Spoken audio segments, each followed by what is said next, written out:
우리는 새해를 맞이하면 새해 복 많이 받으세요, 새해 복 많이 누리시기 바랍니다, 이렇게 인사를 나눕니다. 우리 방금도 그렇게 인사했잖아요, 그렇죠? 우리는요, 복에 대해서 관심이 참 많습니다. 그리고 복 받기 원합니다.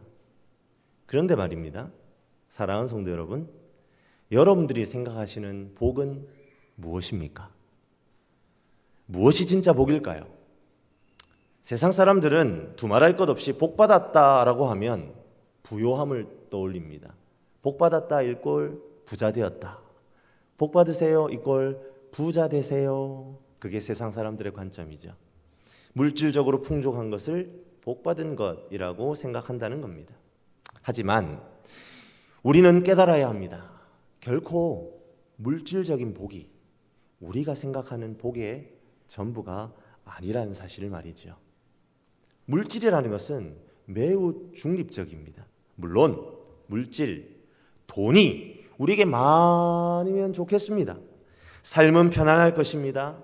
하지만 우리의 편안한 삶이 반드시 복된 결말을 얻도록 만드는 것은 아닙니다. 돈이 많다는 것의 좋은 면만 보아서는 안 됩니다. 왜냐하면 돈이 많다는 것, 물질적으로 풍요롭다라는 것은 죄된 본성을 가진 인간으로서 죄질 환경에 더 많이 노출되어 있음을 시사하기 때문입니다. 뉴스에 악한 범죄로 이름이 오르내리는 사람들을 보면 압니다. 그런 생각을 하게 돼요. 정말 저 사람들에게 돈이 없었다면 과연 저런 잘못을 저질렀을까라는 생각 말이죠. 차라리 그들이 좀 없이 살았다면 그런 죄를 짓지는 않았을 것입니다.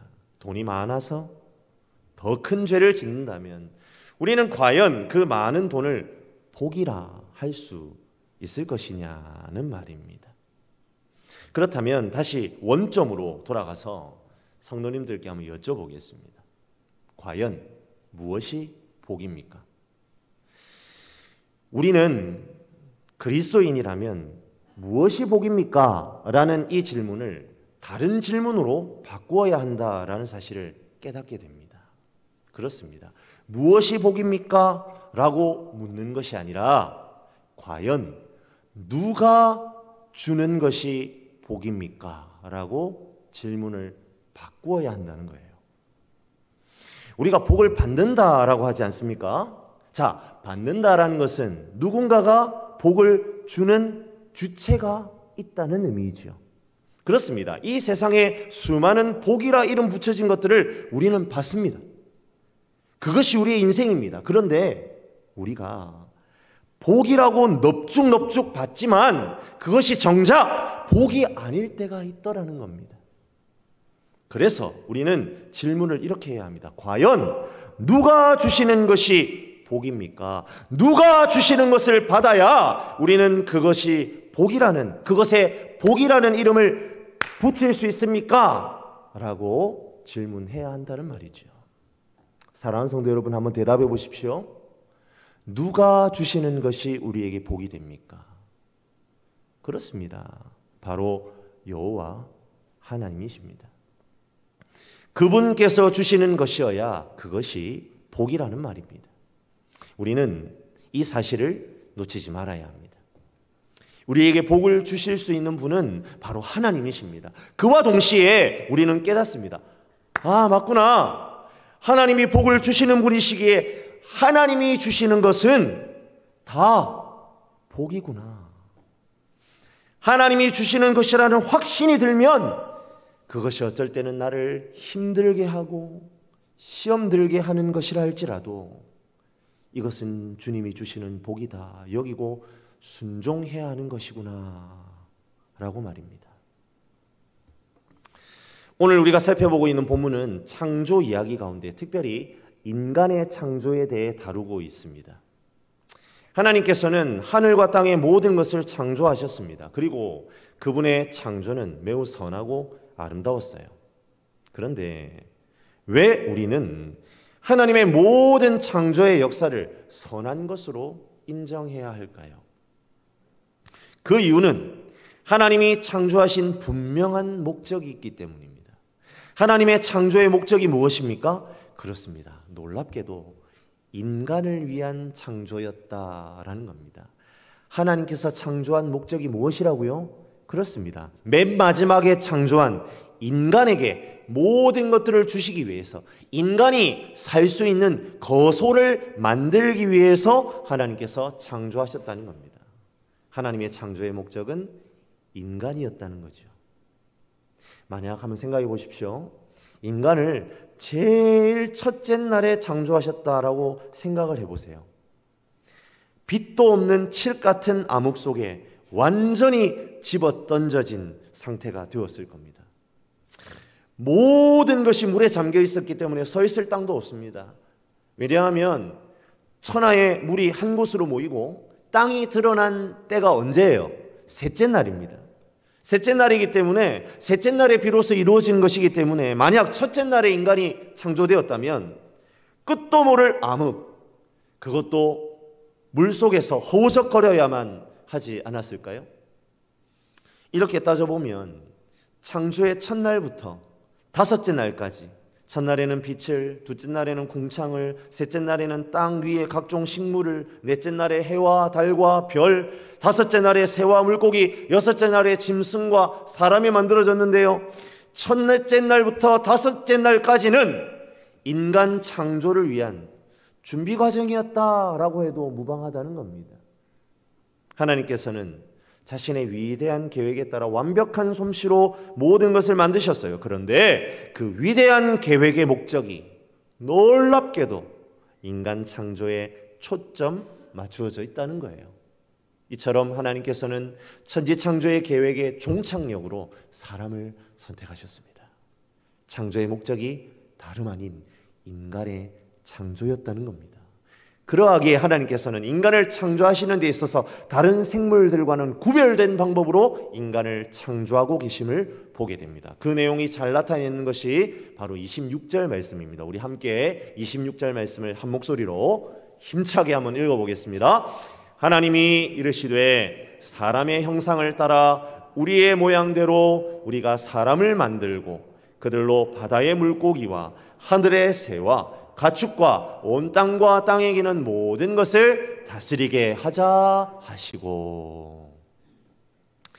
하나님께서는 인간을 어떻게 창조하셨다고 오늘 26절에서 이야기합니까? 그렇습니다. 하나님의 형상으로 인간을 창조하였다, 그렇게 말합니다. 고대 이 팔레스타인 지역을 근동 지역이라고 하거든요. 고대 근동 지역의 신화에 따르면 신의 형상은 눈에 보이지 않는 신을 대표하는 존재로서 왕을 가리켰다고 해요.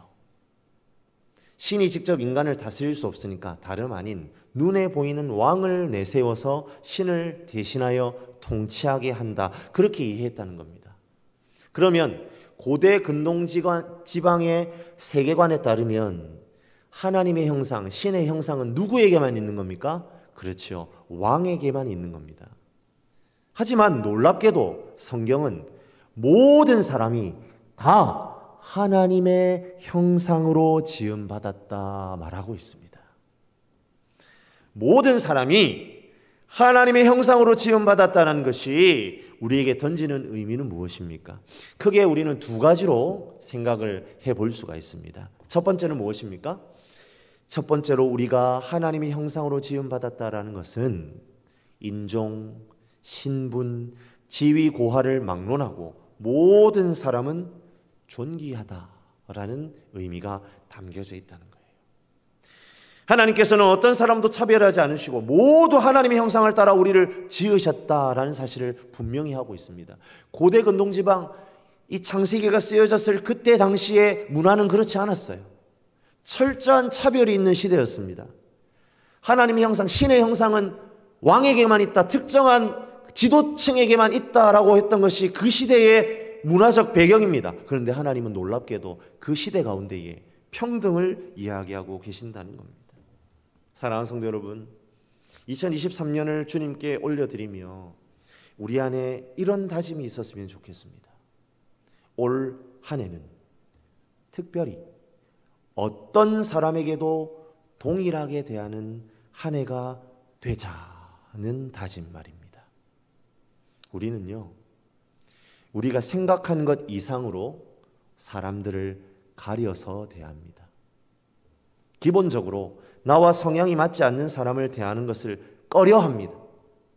하지만 우리가 모두 하나님의 형상을 따라 지음받은 존재라는 것을 분명하게 인식하며 살아갈 때에 아무 조건 없이 상대방을 용납할 수 있는 힘이 내 안에서 일어날 줄로 믿으시길 바랍니다.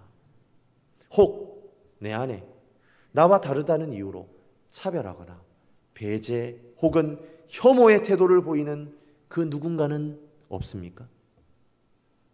부부지간, 부모 자식 간, 심지어는 그러한 가까운 관계 안에서도 그럴 수 있다는 겁니다. 우리의 이웃에 대한 태도가 그럴 수 있습니다. 아주 오랜 시간 지내온 친구 시간이라 할지라도 우리는 그런 태도를 보일 수 있습니다. 이 시간 혹 그런 사람이 떠오르신다면 회개하고 돌이키기를 원합니다.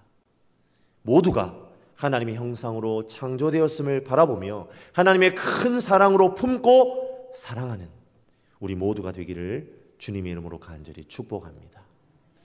하나님께서 인간을 하나님의 형상으로 만드셨다는 사실이 두 번째로 의미하는 바는 무엇입니까? 그것은 왕의 형상을 부여받아 세상을 잘 다스리는 존재적 사명을 부여받았음을 의미합니다.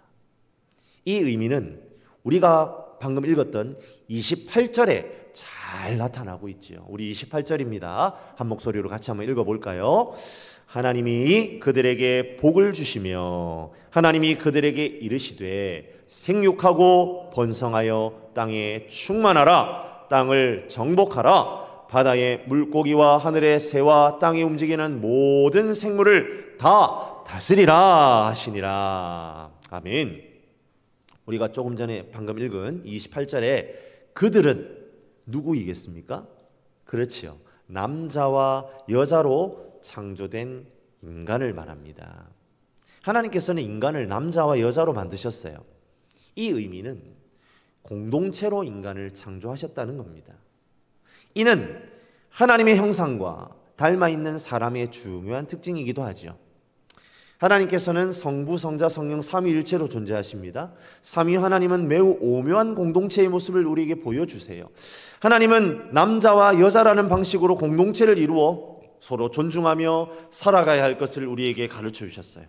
앞서 말씀드린 것처럼 하나님의 형상으로서의 인간의 존재 의미는 서로 돕고 세워줌에 있음을 다시 한번 깨닫게 되죠. 그와 더불어서 하나님의 형상은 앞서 말씀드린 대로 고대 근동지방에서 왕만이 누릴 수 있는 자격이라 여겼다. 그렇게 제가 말씀드렸잖아요. 그러하기에 성경의 세계관에서 하나님의 형상을 사람이 모두 부여받았다라는 것은 누구든지 왕의 형상을 취하는 자다라는 의미가 된다는 겁니다. 즉 인간은 하나님으로부터 다스리는 권세를 부여받은 존재라는 겁니다. 그리고 바로 그 다스림이 인간 존재의 목적이 된다라는 것을 성경은 우리에게 말해주고 있는 것입니다. 우리가 방금 읽은 28절에서 우리가 주목해 보아야 하는 동사가 세 개가 있어요. 충만하라, 정복하라, 다스리라는 세 개의 동사입니다. 이 세 동사가 하나님의 형상으로 지음받은 사람에게 분명하게 부여된 것이 있다라고 말하는데 그것은 다름 아닌 하나님의 대리 통치권입니다. 원래 통치자는 누구입니까? 그렇지요. 하나님이십니다. 하나님께서 모든 만물을 완벽한 솜씨로 완전한 계획을 따라 지으셨습니다. 예술 작품에 대한 권한은 누구에게 있습니까? 그렇지요. 만든 사람, 작가에게 있지 않습니까?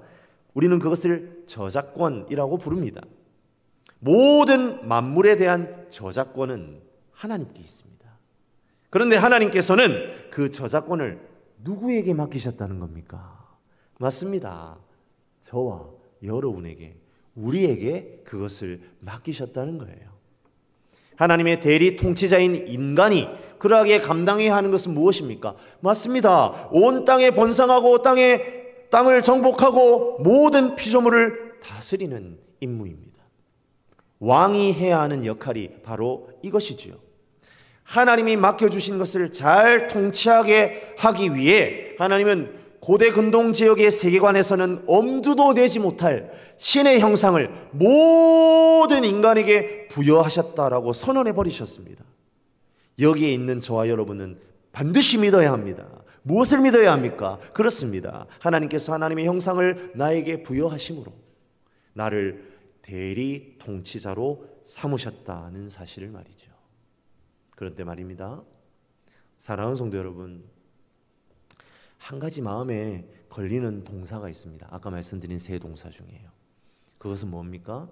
바로 정복하라에 해당하는 동사 가바쉬입니다. 실제로 이 가바쉬라는 동사가요, 구약 성경에서 총 14번 사용되었어요. 그런데 이 14번 사용된 이 가바쉬라는 동사가요, 모두 하나같이 부정적인 의미로 사용됩니다. 주로 정복하다, 짓밟다 그런 뜻으로 번역이 되어 있습니다. 어떤 성경에는 성적으로 성추행을 하다 그런 의미로도 번역이 되었어요. 그러다 보니 이 28절을 해석하는 데 있어서 이 정복하다라는 이 단어를 오용하게 됩니다. 그래서 유럽의 대항해 시대에 있어서 강한 나라가 약한 나라를 정복하는 것, 제국주의라고 부르지요. 그런 제국주의를 지지하는, 제국주의가 마치 하나님의 뜻인 것으로 왜곡된 신학적 해석을 하기도 하였고요.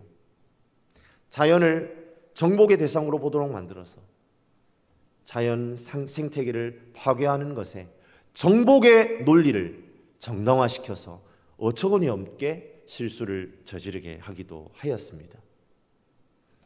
하지만 사랑하는 성도 여러분, 땅을 정복하고 모든 피조물들을 다스리라는 말은 폭군처럼 땅 위의 모든 생물을 착취하고 억압하라는 것이 아니라 하나님의 대리자로서 하나님의 주권 아래의 피조물들이 번성하도록 도우라는 겁니다. 왕의 형상을 따라 지음받아 왕권을 가지고 있는 하나님의 백성들은 그러하기에 군림이 아니라 청지기로서 관리의 역할을 감당해야 함이 옳다는 말입니다. 하나님과 동일한 방식으로 창조 세계와 피조물들을 돌보며 가꾸는 임무가 바로 사람이 감당해야 할 책무입니다. 그러하기에 생육하고 번성하여 세상을 정복하고 다스리라는 명령은 특권인 동시에 소명입니다. 짓밟고 착취함이 아니라 만물과 조화를 이루며 평화롭게 번성하며 하나님의 영광을 드러내라는 겁니다. 그렇게 땅을 경작하고 가꾸라는 겁니다. 그런 의미에서 하나님께서는 아담과 하와를 에덴 동산의 동산지기로 세우신 거죠.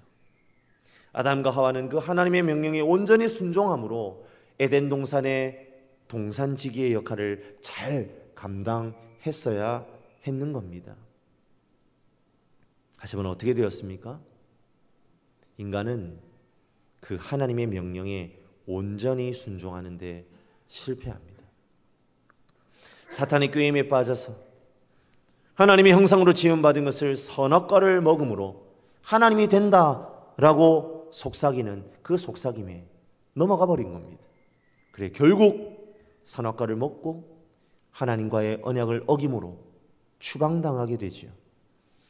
하나님의 청지기로서의 책무를 온전하게 담당하지 못했습니다. 그 결과 인간은 1차적으로 하나님과 원수가 되었습니다. 하나님의 형상으로 지음받아 가장 하나님과 유사한 존재로 창조되었음에도 스스로 창조주와 같은 위치에 서려다가 멸망의 낭떠러지에 떨어지고 말았습니다. 더불어 자연과 원수가 되었습니다. 더 이상 땅은 가만히 내버려 둔다고 해서 인간에게 먹을 것을 제공하지 않게 되었죠. 땀을 흘려야 합니다. 사람과 사람 사이도 마찬가지입니다. 원수가 되었어요. 결국 가장 친밀해야 할 형제 사이에 살인이 일어나고 선악과를 먹으면 죽게 된다는 하나님의 말씀이 가장 비참한 방식으로 이루어지지 않았습니까? 사랑하는 성도 여러분, 왕의 형상으로 지음받았던 우리가 타락으로 말미암아 그 형상을 잃어버렸습니다. 지금 이 세상은 여전히 그 왕의 형상을 잃어버린 상태로 가득한, 그 신음 가득한 것을 우리는 보게 됩니다. 인간은 끊임없이 자연을 착취하다가 기상이변으로 보복을 당하고 있습니다.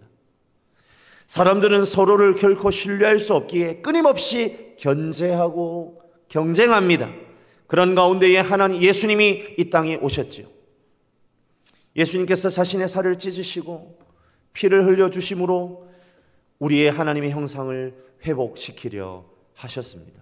그리고 그분은 그 놀라운 일을 이루시고야 말았습니다. 할렐루야, 아멘. 지금 저와 여러분이 바로 그 왕의 형상을 회복한 자들임을 믿으시기를 바랍니다.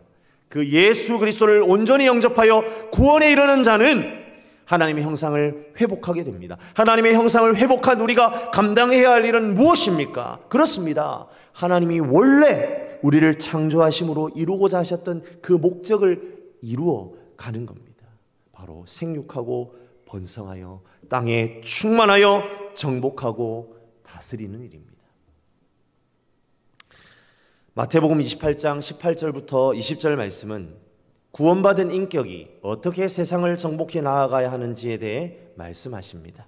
예수께서 나와 말씀하여 이르시되 하늘과 땅의 모든 권세를 내게 주셨으니 그러므로 너희는 가서 모든 민족을 제자로 삼아 아버지와 아들과 성령의 이름으로 세례를 베풀고 내가 너희에게 분부한 모든 것을 가르쳐 지키게 하라. 볼지어다 내가 세상 끝날까지 너희와 항상 함께 있으리라 하시니라.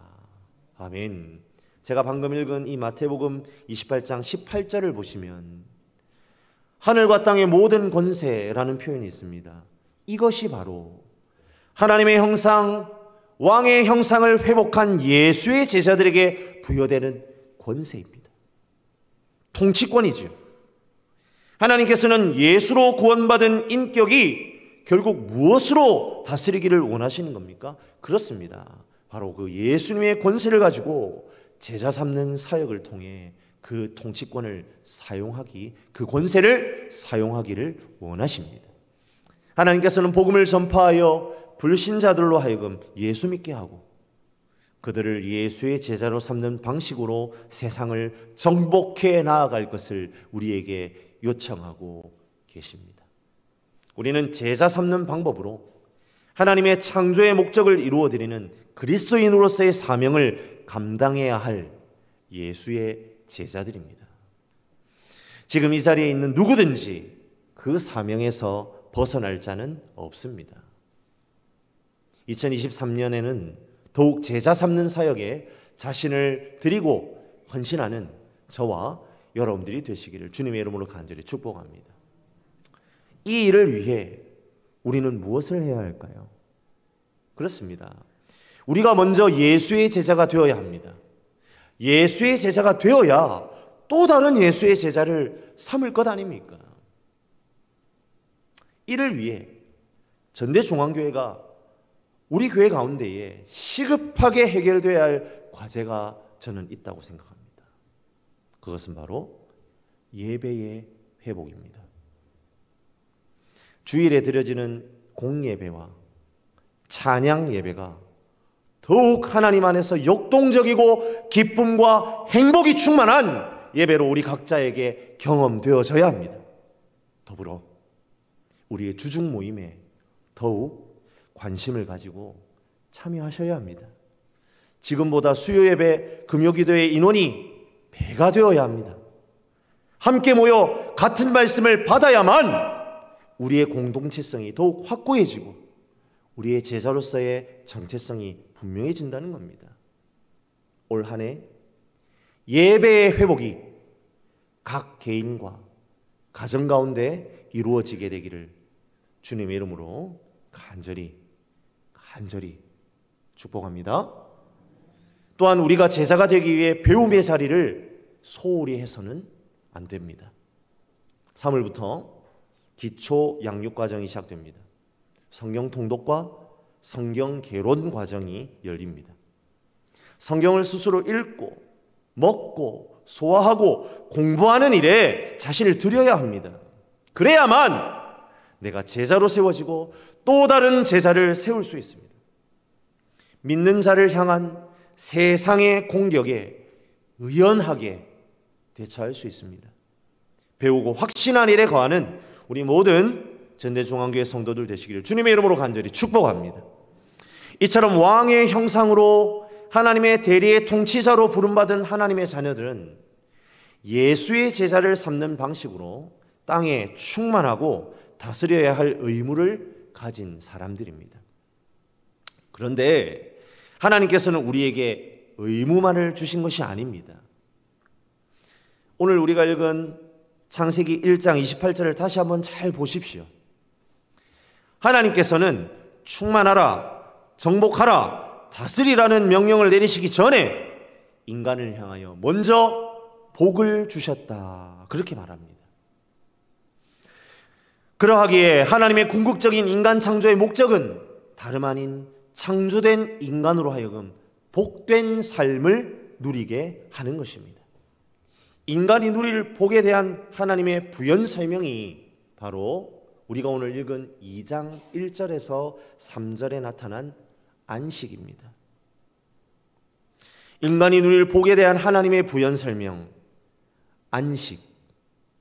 하나님께서는 창조 후에 7째 날을 친히 복 주시고 거룩하게 하십니다. 하나님의 놀라운 창조 사역은 다름 아닌 안식을 통해 마무리됩니다. 그리고 사람을 향하여 안식의 복을 누리게 하십니다. 사랑하는 성도 여러분, 하나님께서는 7째 날 창조 사역을 마치시고 안식하시면서 이 안식을 통해 창조의 완성과 더불어 창조의 목적을 우리에게 보여주시는 겁니다. 인간은 하나님의 창조 계획에서 진정한 목적이다라고 말씀드렸습니다. 그렇다면 안식은 무엇입니까? 그렇습니다. 그 인간을 창조하신 목적의 완성입니다.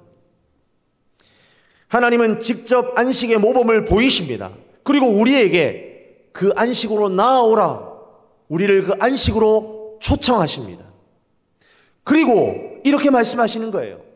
내가 창조한 피조물을 다스리는 궁극의 목표는 바로 안식이야. 나는 인간 너희들이 이 세상을 잘 다스려서 모든 만물 가운데 참된 안식을 누리기를 원한다. 그 참된 안식을 누리는 자들로 너희들이 살기를 원한다. 그렇게 끊임없이 우리를 향하여 외치고 계십니다. 하나님은 인간을 비롯한 모든 만물들이 하나님의 안식에 동참하기를 원하십니다. 이 안식을 누리지 못하는 이유는 뭘까요? 그렇죠. 하나님 안에서의 참된 자유를 모르기 때문입니다. 성도님들, 노예와 자유인의 차이는 뭘까요? 그렇습니다. 쉼이 있느냐 없느냐입니다. 노예에게는 안식이 없습니다. 왜냐하면 늘 주인의 명령에 반응해야 하기 때문입니다. 주인의 손짓, 몸짓, 표정 하나하나를 살펴야 합니다. 잘못 캐치하면 그 노예는 고달프기 때문이지요. 심지어 죽음을 맞이할지도 모릅니다. 하지만 자유인은 안식할 수 있습니다. 자유인은 거리끼는 것이 없습니다. 정해진 원칙을 따라 자신의 삶을 질서정연하게만 한다면 쉼과 여유를 누릴 수 있는 것이 바로 자유인의 특징입니다. 하나님은 인간을 창조하실 때에 왕의 형상을 가진 자유인으로 우리를 창조하셨습니다. 그러하기에 정해진 안식의 때에 당연히 쉼을 누릴 권리가 우리에게 있습니다. 그것이 인간을 향한 하나님이 주시는 복입니다. 그러나 죄의 노예가 된 인간은 그 즉시 쉼을 누릴 수 없게 되었지요. 하나님과의 단절로 인하여 위로부터 공급하시는 은혜에서 끊어져 버립니다. 땅은 땀을 흘리지 않으면 아무것도 제공해 주지 않습니다. 결국 밤낮 없이 일에 찌를 수밖에 없게 되었습니다. 타락 이전의 일은 놀이보다 더 재밌는 것이었습니다. 그러나 타락 이후의 일은 안식을 빼앗는 주범으로 전락해버린 거지요. 하지만 예수 그리스도로 말미암아 우리는 안식을 얻습니다. 수고하고 무거운 짐진 자들아 다 내게로 오라. 내가 너희를 쉬게 하리라 라고 말씀하신 이유는 예수님 자신이 십자가 고난으로 우리에게 안식을 돌려주셨기 때문입니다. 우리는 이제 비로소 하나님 앞에 안식할 수 있는 존재들입니다. 말씀을 마무리하겠습니다. 사랑하는 성도 여러분, 우리 다시 오늘 처음 서론에서 나누었던 이야기로 되돌아가 볼까요? 무엇이 복입니까? 우리는 2023년에 무엇을 복으로 누려야 합니까? 우리는 이 질문을 누가 우리에게 복을 줍니까?로 바꾸어야 한다고 했습니다. 우리는 오늘 말씀을 통하여 누가 우리에게 복을 줍니까? 라는 질문에 대한 답을 얻었습니다. 예, 우리에게 복을 주시는 분은 다름 아닌 하나님이십니다. 우리의 복은 결국 하나님의 창조와 연결되어 있고 우리를 창조하신 목적과 긴밀한 관계라는 것을 다시 한번 깨닫습니다. 우리는 하나님이 복 주심으로 말미암아 생육하고 번성하여 땅에 충만하고 다스리고 정복하는 권세를 누리고 사용할 특권과 의무를 동시에 지닌 예수의 제자들입니다. 그리고 우리는 예수의 제자로서 복음으로 세상을 정복할 사명을 지닌 동시에 이 세상 그 무엇으로도 빼앗을 수 없는 하나님의 안식을 누릴 존재들이다라는 사실을 믿으시길 바랍니다. 이 시간 나를 지으신 하나님께서 우리에게 말씀하십니다. 내가 바로 복의 근원, 복의 시작이다. 나로 말미암지 않고는 어느 누구도 복을 누릴 수 없다. 나의 사랑하는 아들들아, 내 딸들아, 너희는 복의 근원인 나에게 붙어 있어. 너희들도 복의 근원이 되어라. 너희들도 복의 시작이 되어 또 다른 이에게 복을 전하는 자가 되어라. 그리고 이 세상 어디에서도 발견할 수 없는 참된 안식을 누리는 자들이 되어라. 이 시간 이 하나님의 명령에 귀 기울여 순종함으로 2023년 복의 근원 되신 하나님을 경험하고 누림으로 우리도 복의 근원이 되고 참된 안식을 누림으로 또 다른 누군가에게 복을 전달하고 안식을 나누어 주는 진정한 예수의 제자로 세워지는 저와 여러분들이 되시기를 주님의 이름으로 간절히 축원합니다.